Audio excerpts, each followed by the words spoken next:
집사의 제도는 사도행전 6장에 보시면 예루살렘 교회에서 7명의 집사를 선출하면서 시작이 되었습니다.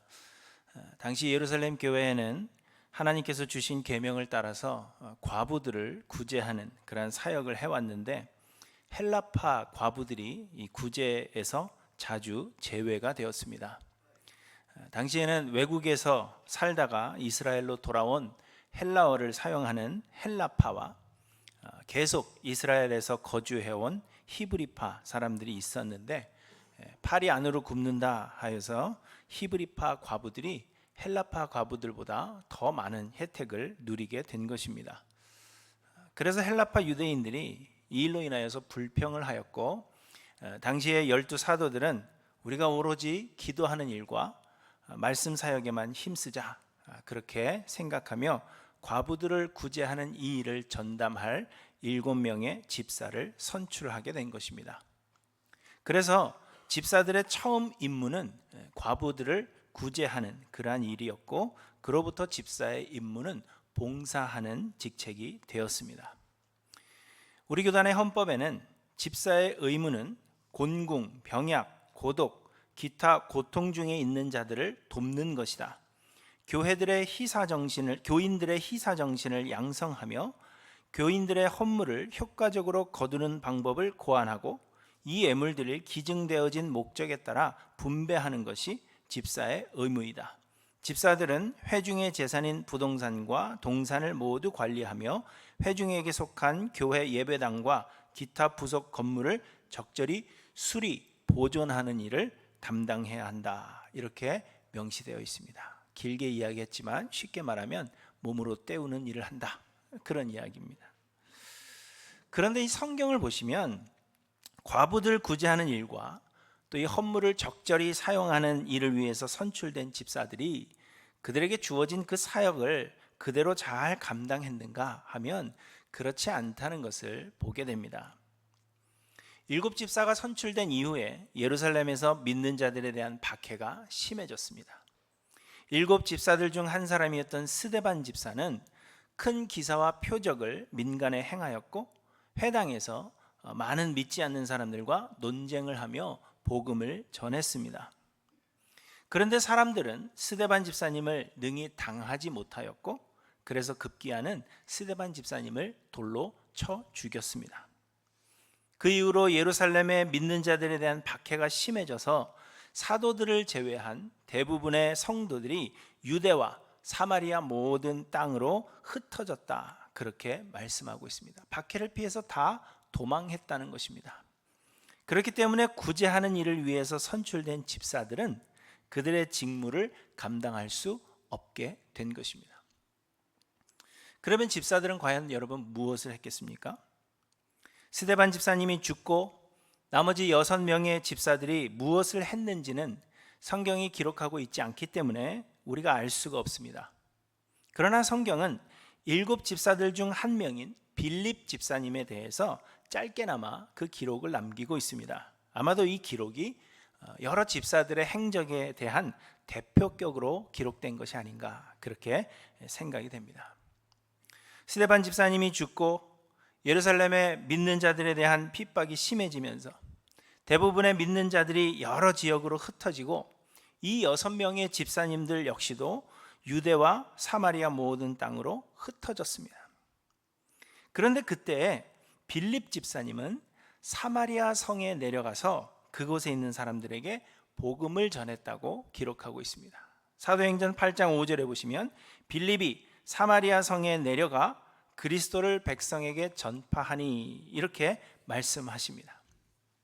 사마리아는 유대인들에게는 무시를 당하는 곳이었고 땅끝으로 여겨지던 곳이었습니다.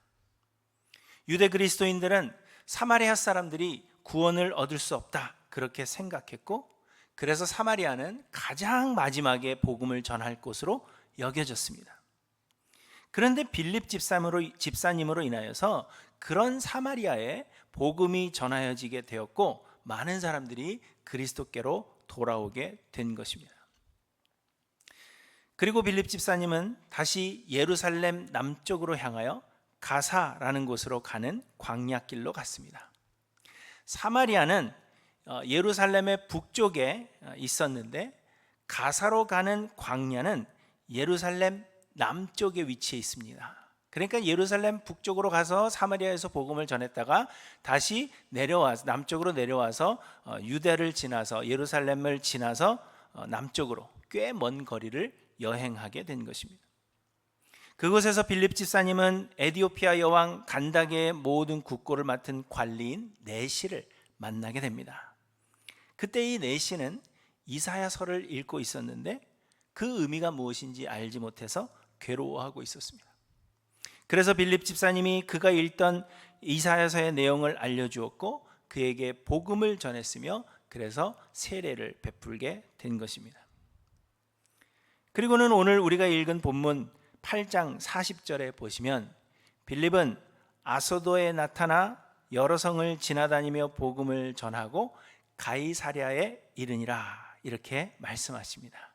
아소도는 예루살렘 남쪽에서 다시 서쪽으로 가는 그 길에 위치하고 있었고 가이사랴는 북쪽으로 다시 올라가서 사마리아를 지나 갈릴리 지방, 그러니까 이스라엘의 맨 꼭대기에 위치한 곳이 바로 가이사랴입니다. 그러니까 빌립 집사님은 예루살렘에서 집사로 안수를 받았는데 심해진 박해를 피해 예루살렘의 북쪽인 사마리아로 갔다가 그곳에서 다시 예루살렘을 지나 남쪽인 가사로 내려가는 광야로 갔다가 거기에서 다시 서쪽으로 가서 아소도에 이르렀다가 조금씩 북쪽으로 올라가서 예루살렘을 지나 사마리아를 지나 이스라엘의 북쪽에 있는 가이사랴까지, 갈릴리 지방에 있는 가이사랴까지 올라가면서 복음을 전했다는 것입니다. 별로 안 놀라우시죠? 네. 다시 말하면 우리가 알기 쉽게 이건 애프터 스크립입니다. 쉽게 말하면 시카고에서 걸어서 저 인디애나까지 내려갔다가 아니죠, 북쪽으로 올라가야죠. 위스콘신 미러키까지 올라갔다가 다시 시카고를 지나서 인디애나까지 내려갔다가 그 옆에 세인루이스를 다시 갔다가 다시 쭉 올라가서 미네소타까지 걸어서 복음을 전했다는 것입니다. 그런데 여러분, 이렇게 복음을 전하는 것은 집사의 직무는 아닙니다. 집사는 그저 과부들을 구제하는 일을 하고 성도들의 헌금을 잘 관리하고 분배하는 일을 하면 되는 사람들이었다는 것입니다. 그런데 빌립 집사님은 마치 사도 바울처럼 여러 지역을 순회하며 복음을 전했습니다. 그런데 성경을 보시면 이 모든 일들이 빌립 집사님의 계획이 아니었다는 것을 알 수가 있습니다. 그보다는 성령께서 빌립 집사님을 사용하신 것입니다. 예루살렘에 심해진 박해는 빌립 집사님으로 하여금 예루살렘에 머무르지 못하게 만들었습니다. 또 8장 26절에 보시면 주의 사자가 빌립에게 말하여 이르되 일어나서 남쪽으로 향하여 예루살렘의 가사로 내려가는 길까지 가라 하니 그 길은 광야라 이렇게 말씀하십니다. 주의 사자 곧 성령께서 빌립에게 광야로 가서 에디오피아 내시를 만나게 하셨다는 것입니다. 그리고 29절에도 빌립이 그 내시를 만났을 때 성령이 빌립더러 이르시되 이 수레로 가까이 나아가라 하시거늘 이렇게 말씀하십니다. 빌립이 내시를 만났을 때 성령이 그에게 가까이 가라 그렇게 시키셨다는 것입니다. 그리고 내시에게 세례를 베푼 뒤에도 39절에 보시면 둘이 물에서 올라올새 주의 영이 빌립을 이끌어 간지라 내시는 기쁘게 길을 가므로 그를 다시 보지 못하니라 이렇게 말씀하십니다. 빌립을 인도하신 분은 성령이셨다 하는 것을 성경이 우리에게 분명히 말씀하고 있는 것입니다. 그런데 여러분, 이 이야기를 종합해 볼 때 집사의 임무는 정해진 것이 없다 하는 것을 알게 되는 것입니다. 대신 성령께서 행하게 하시는 모든 일이 곧 집사의 임무입니다. 집사제도의 시작은 과부들을 구제하는 일 때문이었지만 그러나 그것은 사람들의 생각이요 사람들의 계획이었을 뿐 하나님은 그들을 통하여 더 큰 일을 계획하고 계셨다는 것입니다. 우리 사람들은 어떤 일을 시작할 때 job description이 어떻게 되는가를 질문합니다. 제가 우리 파스토 아브라함을 처음 인터뷰할 때도 우리 아브라함 목사님이 저에게 What's my job description? 이렇게 물었습니다. 그때 제가 기억하기에는 I don't know 그랬던 것 같아요. 자신이 해야 할 일과 어디까지가 내가 책임져야 할 일인지를 묻는 것입니다. 그래서 내 일이 아니라 그렇게 생각되는 것은 하지 않으려고 합니다. 많은 일에 있어서 책임을 지려 하지 않는다는 것입니다. 그래서 다른 사람들에게 일을 미루는 경우가 많이 있습니다. 우리는 일을 하다 보면 내가 이런 것까지 해야 돼? 왜 이걸 나한테 하라는 거야? 이렇게 생각되어지는 일들이 많이 있습니다. 그런데 여러분, 그러할 때 우리의 구원주 예수 그리스도를 생각하시기 바랍니다. 예수님은 근본 하나님의 본체시나 하나님과 동등됨을 취할 것으로 여기지 아니하시고 오히려 자기를 비워 종의 형체를 가지사 사람들과 같이 되셨고 사람들의 모양으로 나타나사 자기를 낮추시고 죽기까지 복종하셨으니 곧 십자가에서 죽으심입니다. 만약 예수님께서 내가 하나님인데 이런 것까지 내가 해야 돼? 그렇게 생각하셨다면, 하나님이시기 때문에 십자가 지기를 거부하셨다면 우리는 구원을 얻지 못했을 것입니다. 그러나 예수님은 job description을 생각하지 않으시고 하나님께 온전히 순종하여 성령의 인도하심을 따라 십자가를 지셨기 때문에 우리가 구원을 얻을 수 있게 되었습니다. 여러분, 우리가 무엇을 해야 하는지 그것은 우리가 결정하는 것이 아니라 우리를 사용하시는 하나님께서 결정하시는 것입니다. 우리는 그저 하나님의 쓰시는 도구일 뿐 모든 일은 하나님께서 계획하시고 하나님께서 행하시기 때문입니다. 하나님께서 우리를 어떻게 사용하시든지 우리는 우리의 삶을 우리의 구원이 되시고 예수 그리스도의 핏값으로 사신 하나님께 내어 드릴 뿐입니다. 그러므로 여러분, 모든 일에, 교회 안에서 행하는 모든 일들에 여러분 job description 요구하지 마시고 성령의 충만함을 간구하시는 저 여러분들 되시기를 간절히 소망합니다. 내 일이 무엇인가 그것을 점검하기보다 성령으로 내가 충만한지를 점검하시기 바랍니다. 그래서 하나님께서 행하시는 크고 놀라운 일에 쓰임 받으시는 그러한 영광을 누리시기를 간절히 소망합니다. 특별히 오늘 집사로 안수 받으시는 두 분, 교회 일이 있을 때마다 부를 것입니다. 정원을 관리해야 할 때 부를 것이고 건물을 수리해야 할 때 부를 것입니다. 하수구가 막혀도 부를 것이고 교회 재정이 부족하다 할 때 어떤 아이디어가 있는가를 논의하기 위해서 부를 것입니다. 아침에도 부를 것이고 점심에도 부를 것이고 저녁에도 부를 것이고 혹 새벽에도 불러낼 수 있다는 것을 우리 와이프 되시는 분들은 기억하시기 바랍니다. 왜냐하면 남편분들은 제가 불러보니까 금방금방 나와요. 근데 문제는 여자들이죠.